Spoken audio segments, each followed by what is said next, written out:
Astăzi ne vopsim în sfârșit, mi-au venit vopselele, m-am înarmat cu tot ce trebuie ca să scăpăm de nuanța asta de blond, că nu îl mai suport. În primul rând nu mai suport că am 3 nuanțe în cap. În trecut iubeam nuanța asta de blond, acum, efectiv, nu știu, nu mai vreau aici.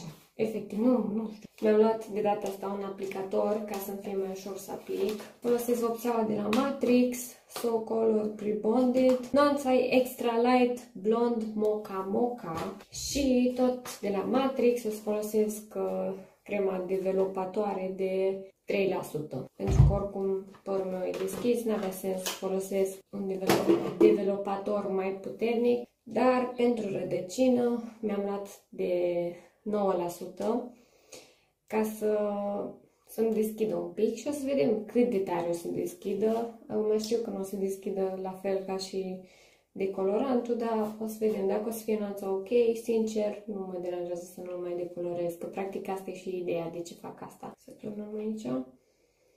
Așa ca disclaimer, nu am nicio experiență, așa că dacă nici tu nu ai nicio experiență, gândește-te de 2 ori dacă să o faci singur acasă, că, na, se pot întâmpla chestii. Să-mi iau o eternitate până golesc asta și revin. Și eu cu o chestie pe care am uitat să o menționez, mi se pare foarte mișto că vopseaua asta are 90 de ml. Nu știu, astea ce le-am folosit eu până acum, aveau, cred că 60. Acum ar fi cam la 90. Deci dacă 90 are vopseaua, 90 trebuie să pun și de aici. Nici n-am mai folosit până acum de asta de 10. Chiar sunt foarte curioasă ce se întâmplă aici. Deci bun, până la 180.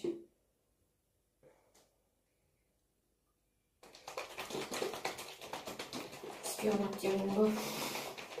Cred că acum e destul de amestecat. Scoatem căpăcelul ăsta drăguț. Da, practic are un căpăcel care se rupe, bănuiesc. Eu l-am mușcat cu dinții. Da, uite acum iese. Trebuie să ne mișcăm repede.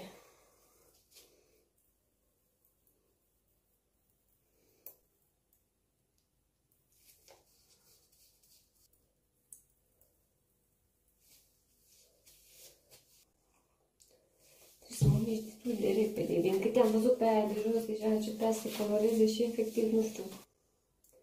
Deci va fi o chestie foarte interesantă.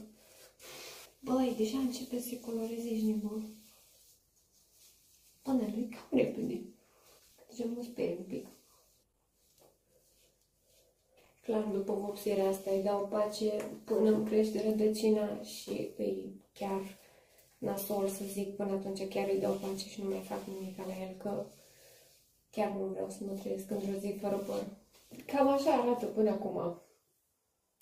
Acum am terminat aplicarea și deja mi se pare că arată foarte închis.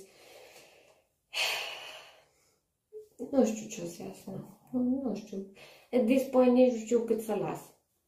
Că deja mi se pare destul de închis. Cred că las vreo 25 de minute spre 30. Văd. Țineți-mi pumnii. Revin când e spălat. Așa că un mic update, mai am câteva minute și îl spăl. Păi vedeți ce închis e, nu? Sunteți pregătiți? Îmi vine să strig. O să strig! Nu știu, mă duce un pic cu gândul la Old Money Blonde și, sincer, nuanța aia o ador. Deci până acum chiar, nu știu, mi se pare nuanța cu care îmi stă cel mai bine. Uite-te! Oh. Deci pot să zic că vopsitul ăsta a fost chiar un succes și da, nu-mi pare rău deloc că am mai multe. Cred că cu culoarea asta o să rămân tot restul vieții mele sau cel puțin câteva luni bune. Dar nu, serios, chiar îmi place foarte mult. Chiar sunt foarte mândră. Cam atâta pentru azi, că și așa e destul de lung deja. Tati, vă pup puțin.